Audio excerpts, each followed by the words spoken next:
کسی کے ہاں مالی مشکل ہے اور وہ چاہتا ہے کہ اس کی مالی پریشانی حل ہو جائے، اپنے واجب نمازوں میں سجود کے اندر آخری سجدے میں ان دعاؤں سے مدد طلب فرمائے۔ اعوذ باللہ من الشیطان الرجیم، بسم اللہ الرحمن الرحیم۔ آج اس امر کی جانب توجہ دلانا مقصود ہے کہ انسان جو عبادات بجا لاتا ہے، ہر عبادت اپنے مقام پر ایک خاص مقام رکھتی ہے، اور اس میں سب سے بہترین عمل جو ہے وہ نماز ہے، اور نماز میں بھی سب سے اہم حصہ جو ہے وہ سجدہ ہے، اور خصوصاً نماز کا آخری سجدہ۔ تو ہم بھی ظاہر علماء کے پیچھے نمازیں پڑھتے رہے، جید ترین علماء کے پیچھے ہمیں نماز پڑھنے کا شرف حاصل رہا، تو علماء سے بھی سیکھا، ائمہ کی احادیث اور روایات کی جو فضیلت کی سجدے کی دعاؤں میں سننے کو ملی، وہ دعائیں میں چاہتا ہوں کہ آپ کے گوش گزار کر دی جائیں، وہ آپ اپنے نماز کے آخری سجدے میں ان دعاؤں سے مدد لیں۔ انشاءاللہ تعالی پروردگار عالم آپ کی عبادات کو قبول فرمائے۔ خصوصاً اگر کسی کے ہاں مالی مشکل ہے اور وہ چاہتا ہے کہ اس کی مالی پریشانی حل ہو جائے، تو وہ اپنے واجب نمازوں میں یا مستحب نمازوں کے بھی سجود کے اندر آخری سجدے میں ان دعاؤں سے مدد طلب فرمائے، جیسے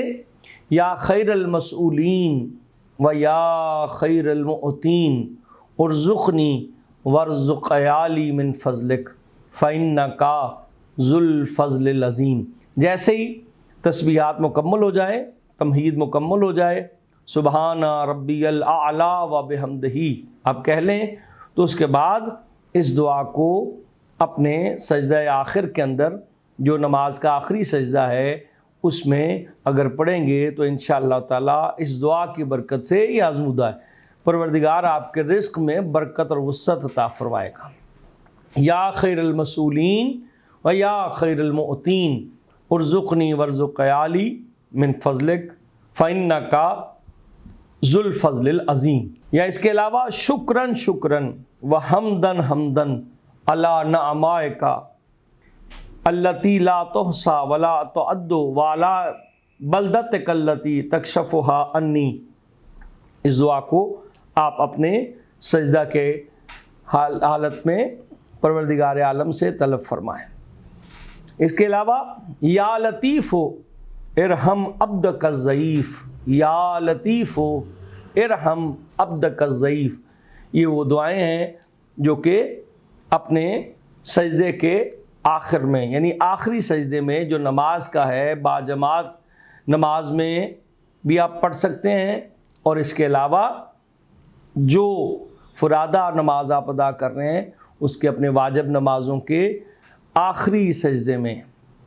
آپ ان جو میں نے آپ کے سامنے دعائیں جو ہے وہ پیش کی ہیں، وہ آپ ان سے مدد طلب فرمائیں، پروردگار عالم آپ کو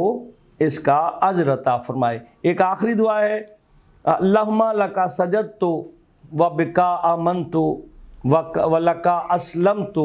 سبحانک ربی و بحمدک تعالیت جداً جداً لا الہ الا انت۔ اس دعا کو اپنے سجدے میں جو ہے وہ طلب فرمائیں، تو انشاءاللہ تعالیٰ ان دعاؤں کی برکت سے آپ کی عبادتیں بھی قبول ہوں گی، آپ کے سجدے بھی قبول ہوں گے، اور اس حقیر کو اور کاروان قاضی الحاجات کو اپنی دعاؤں میں یاد رکھیں۔ وما علینا الا البلاغ المبین۔